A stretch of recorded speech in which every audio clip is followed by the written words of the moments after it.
Well, joining me now is Dr. Nolan Higdon, a history and politics professor at State East Bay. Thanks so much for being with us, sir. Thanks for having me. Always a pleasure. All right, let's start with the big story of the day, obviously, Iran's missile attack on Israel. Both campaigns have voiced their ardent support of Israel, but this conflict has the potential to become a major war. How should both VP candidates handle it if it comes up in tonight's debate? Yeah, I expect both candidates to assert their unwavering support for Israel and then try to blame the head of the ticket for what's going on in the Middle East, the dysfunction and the potential expansion of that conflict. I imagine Tim Walz is probably going to hit JD Vance over Donald Trump's refusal to engage with Iran in the so called nuclear deal. And I imagine JD will also hit Tim Walz, arguing that if Donald Trump was president, something like this wouldn't have happened. So I think those are kind of the talking points to expect. But both will agree on the U.S.'s need to support Israel. You know, after the last debate, the majority of pundits and voters believe that Kamala Harris won that debate handedly. But she didn't get that huge bump in the polls that was expected. It's still neck and neck, and Trump leads when it comes to issues involving the economy. Now, we've seen with President Biden that you can pay a price for losing a debate, but do you think anyone really wins?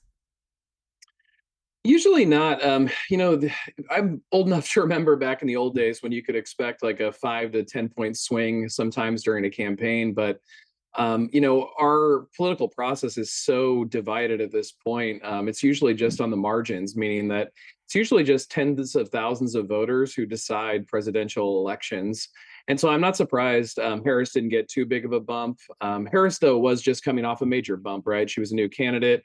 She had done some massive fundraising. She had built a lot of enthusiasm that had been lost during the Biden era. So she may have been at a ceiling by the time she was going into that debate in terms of hitting into that enthusiasm. Now, the biggest criticism of Kamala Harris was that many voters still don't really know what she stands on many of the issues. Do you think the Harris campaign wants Tim Walz to take this opportunity to really drive home where they stand on these issues? Absolutely. I think this has been a constant attack on Harris, and I think it's going to be up to Tim Walz in this seemingly last debate of the campaign, if it is the last debate, to put some policies forward to juxtapose against JD Vance and Donald Trump. And JD Vance kind of has given some hints about this. His talks and speeches over the last couple of days, he's tried to say that the Trump Vance campaign is the one that has substance and policies. And I imagine Walz is going to have some policies of his own that he wants to talk about during this debate to try and mitigate the effect of that narrative coming from Vance. Now, what about J.D. Vance? I mean, he doesn't exactly score high on the likability score, even amongst the most diehard Trump supporters. And he's even said that he was, quote, willing to create stories so the American media pays attention, like the false claims the Haitian migrants were eating pets in Springfield, Ohio. Do you believe the Trump campaign wants him to come down to earth a little, or do you think his strategy is actually working?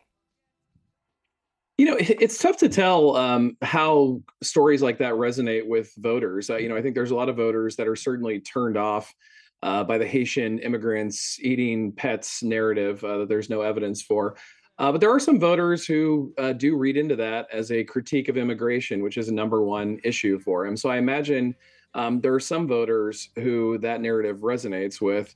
But having said that, vice presidential candidates typically can't do much to help a ticket, but can do a lot to hurt a ticket. And I think we saw part of that in the debate between former President Donald Trump and Vice President Kamala Harris, where Trump disagreed with what JD Vance had said. JD Vance had talked about this national abortion bill coming across Trump's desk, and Trump looked terrified to say what he would do if that bill did indeed arrive. He kept saying that, oh, it won't even arrive as a way to avoid it. And so it seems like him and Vance were not on the same page there. And that's a way in which I think a vice presidential candidate can hurt a ticket by creating this dissonance between where the ticket is at versus what they're telling people. Yeah, it'll be interesting to see what happens, no doubt. Professor Nolan Higdon, thank you so much for joining us. Hey, thank you.